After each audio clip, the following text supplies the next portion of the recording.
Hola, estamos en el Club de Investigación de Derecho Penal. En esta oportunidad quiero explicar cómo diseñar un problema de investigación. Las universidades hoy en día afrontan problemas grandes en este punto, porque los estudiantes no saben o no tienen en una comprensión fácil y sencilla cómo diseñar un problema de investigación. Se generan dificultades. Normalmente se cree que la investigación es un desorden de ideas en el cual no hay una sistematicidad. Por el contrario, la investigación sí requiere una metodología. Precisamente cuando diseñamos una metodología, logramos descubrir y llegar a unas conclusiones. Eso nos genera dificultad a todos nosotros los estudiantes de Derecho.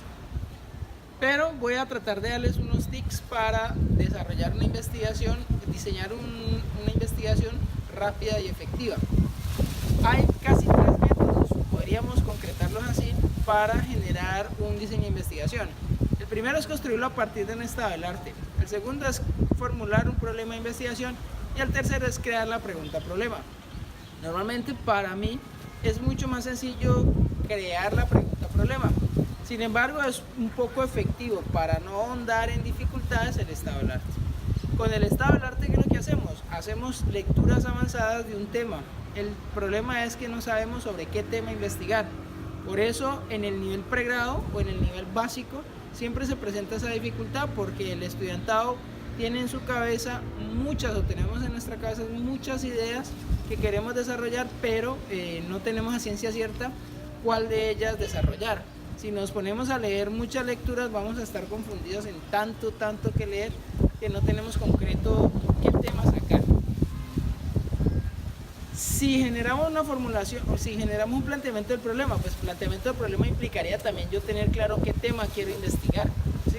O sea que estaríamos casi ahondando en el mismo tema del estado del arte. En la pregunta problema es un poco distinto. En la pregunta problema yo ya tengo que tener con claridad qué tema me gusta. Entonces lo primero que yo tendría que hacer es aclarar qué tema o qué línea quiero desarrollar. Si yo quiero desarrollar el derecho penal, que es nuestra línea de investigación de derecho penal, pues yo me tendría que meter en temas que tengan que ver con el derecho penal. Luego de haberme metido en temas que tengan que ver con el derecho penal, tengo que elegir uno en particular. ¿Cómo elegir uno en particular? Pues una de las teorías, uno de los problemas, uno de los debates que se está generando constantemente o continuamente, pueden ser un material que nos pueda llevar a producir ese tema o esa pregunta-problema. Por ejemplo, si yo veo que la tentativa es mi preocupación, pues yo empiezo a ahondar sobre el tema de la tentativa. Entonces empiezo a explorar temas que tengan que ver con la tentativa. Si yo ya tengo la capacidad para definir un tema como la tentativa en uno de sus aspectos, pues yo ya podría plantearme una pregunta-problema. Normalmente las preguntas-problemas buscan resolver de manera positiva o de manera negativa un problema, obteniendo una respuesta. La pregunta-problema, por ejemplo, para el caso de la tentativa, podría plantearse qué diferencia existe entre la tentativa acabada y la tentativa inacabada. O podríamos hablar cuál es la diferencia entre coautor propio y coautor impropio. Si ustedes observan, las dos preguntas son dos preguntas un poco básicas que ya han sido resueltas por la literatura, pero yo debería ponerle un grado de dificultad para poder producir una pregunta con mayor profundidad. ¿Cómo tengo la mayor profundidad? Ahí es donde entran los 3 diseños distintos de creación de preguntas-problemas, el estado del arte. ¿Qué implicaría que yo desarrolle la tentativa? Pues tendría que leer todo sobre la tentativa. ¿Qué implica formular el problema o plantearme el problema? Pues yo tendría que tener primero un planteamiento, un estado actual o una literatura adelantada para poder detectar cuáles problemas existen sobre ese tema. Y la pregunta-problema es llegar directamente al punto. Podríamos llegar directamente al punto. ¿Por qué? A través de la creación de una pregunta-problema. Porque ya hemos pasado 10 semestres, 5, 7, 8 semestres estudiando Derecho. Ya tenemos más o menos identificados temas. Pues si yo tengo identificado un tema y me interesé a lo largo de mi carrera, por ejemplo, la tentativa, pues yo ya tendría que ahondar sobre el tema de la tentativa. Entonces podría plantearme una pregunta como: ¿qué diferencia entre la tentativa acabada e inacabada para determinar el daño? un ejemplo de pregunta, o qué diferencia existe entre la tentativa inacabada y acabada para diferenciarla, o podría ser qué diferencia hay entre tentativa acabada, tentativa inacabada, para determinar la afectación al bien jurídico, o qué diferencia hay entre tentativa inacabada y tentativa acabada como concepto. Esos distintos temas son temas que nos llevan a profundizar la pregunta-problema. No son preguntas-problemas diseñadas de tal manera que ya podamos desarrollarlas. Son acercamientos que nos permiten a nosotros tener un oriente para poder desarrollar la pregunta-problema. ¿Cómo crear una pregunta-problema? La forma de crear una pregunta-problema es a través de interrogantes, es lo conocido como el W question en inglés, que son qué, por qué, para qué, cómo, cuándo, dónde, ¿sí? Por quién, quiénes o para qué. Esas preguntas, esas interrogantes, son los que primero inician a la hora de hacer la pregunta-problema. Entonces arrancaríamos, por ejemplo, ¿qué diferencia hay entre tentativa acabada y tentativa inacabada y cuál es su concepto? Aquí hay dos preguntas-problemas. Yo tendría que irme partiendo por una de ellas. Vamos a darnos en qué diferencia hay entre tentativa acabada y tentativa inacabada. La pregunta quedaría de la siguiente manera: ¿qué diferencia hay entre tentativa acabada y tentativa inacabada? Cierra el interrogante. Es una pregunta básica, no quiere decir de que con esta pregunta o con las preguntas iniciales de acercamiento uno ya tenga planteado, diseñado el problema, la pregunta-problema, el planteamiento del problema. No. Lo que trato de hacer es de que se acerca la persona a definir ya por lo menos el tema y por lo menos ya tener una idea de qué es lo que quiere hacer. Si se da cuenta qué diferencia existe entre tentativa inacabada y acabada, busca es mirar los conceptos. O sea que vamos a hablar sobre temas conceptuales, diferenciar entre un punto y otro punto. Acto seguido de ya tener la pregunta-problema, yo tendría que entrar a generar los objetivos generales o el objetivo general y los objetivos específicos. La fórmula para crear el objetivo general y los objetivos específicos es colocar verbos infinitivos de ejecución: analizar, estudiar, reflexionar, explorar, indagar, demostrar, contrastar.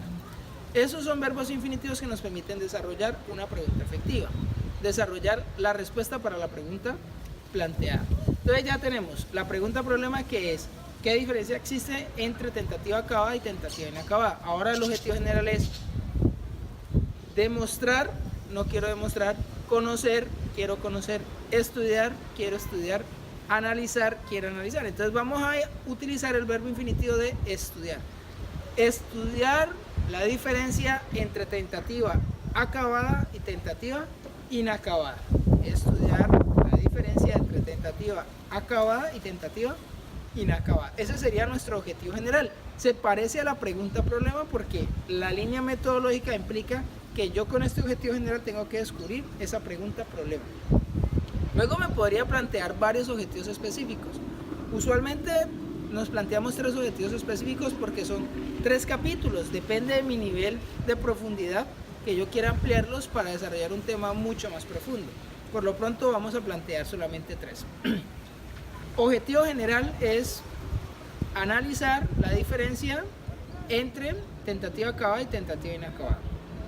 Un objetivo específico podría ser estudiar la tentativa acabada. Un segundo podría ser estudiar la tentativa inacabada. Y uno tercero sería contrastar la tentativa inacabada con la tentativa acabada. Hay una línea metodológica. En el primer objetivo específico tenemos que conocer qué es la tentativa inacabada. En el segundo tenemos que conocer qué es la tentativa acabada. Y en el tercero yo tendría que contrastar entre tentativa acabada y tentativa inacabada para desarrollar la pregunta-problema. Planteado la pregunta-problema, el objetivo general y los objetivos específicos, yo podría ya plantearme el título. El título de mi proyecto de investigación o de mi investigación podría ser la diferencia entre tentativa inacabada y tentativa acabada. Aquí tendría una línea metodológica, ya tendría planteado el tema de investigación que quiero desarrollar. si yo leo y profundizo sobre este tema, obviamente yo ya sé hacia dónde quiero ir, yo ya sé mi camino. Por lo menos ya tengo un camino que recorrer. Si se me aparecen otras literaturas, otros temas, otros problemas, yo ya los voy a empezar a eliminar para irme sobre el tema de investigación que ya me planteo, que es la tentativa acabada y la tentativa inacabada. Esta metodología es muy sencilla, es coger el título, la pregunta problema, el objetivo general y los objetivos específicos, y ese diseño me permite a mí tener con claridad qué voy a hacer. Espero que les haya gustado el video. Si tienen preguntas o interrogantes, los pueden dejar en el Messenger del Facebook o en el inbox. Yo los estaré revisando para orientar un poco. La investigación no hay que tenerle miedo. Todos los días hacemos investigación. Todos los días nos planteamos temas de investigación, preguntas, problemas, hacemos estados del arte, hacemos estados teóricos o marcos teóricos. Lo que pasa es que no tenemos con claridad un conocimiento de qué es lo que estamos desarrollando. Si nosotros abordamos la investigación, esa investigación nos sirve para todos. Para todo. La mecánica, por ejemplo, de casación implica una pregunta-problema clara y definida que me permite desarrollar un nivel profundo de investigación. Cuando genera una acción de tutela contra acciones judiciales, implica una metodología de la investigación. Cuando el fiscal genera su marco metodológico para llegar a una investigación o descubrir un responsable, implica plantearse un proyecto de investigación. Cuando vamos ante la Corte Interamericana por una demanda, también tenemos que producir un problema de investigación. O sea que es nuestra relación constante, no hay que tenerle miedo, la investigación es algo sencillo, no hay que esquivarle. La investigación implica enfrentarme a un tema que yo me planteo a través de una pregunta-problema y que yo quiero descubrir. Usual cuando los niños descubrimos que el agua moja o por qué la corriente pasa fluido eléctrico sobre nuestro cuerpo. Son preguntas tan sencillas y esas preguntas tan sencillas son las mismas que tenemos que plantearnos en el derecho para poder desarrollar temas de investigación. No hay que tenerle miedo, reitero, la investigación es sencilla. La investigación no implica dificultades para producción. La investigación lo que nos genera es a nosotros un orden metodológico que por eso a veces no nos gusta, porque la investigación implica adaptarnos a unos pasos, a un método que conlleva una obligación de escribir algo sobre un orden. Si nosotros escribimos desordenado, de forma desordenada, pues nuestra producción investigativa va a generar desórdenes, conclusiones que no tienen una sustentación, conclusiones que no se pueden contrastar. Cuando hacemos investigación podemos contrastar, podemos demostrar, alguien puede refutar, pero podemos demostrar cómo no desvirtuar esa pregunta o esa respuesta a esa pregunta problema. Para cerrar, las preguntas problemas pueden ser afirmativas o negativas, o pueden ser a modo de interrogatorio, o pueden ser a modo de tesis. Espero que les haya gustado el video, muchísimas gracias y nos vemos en otra oportunidad.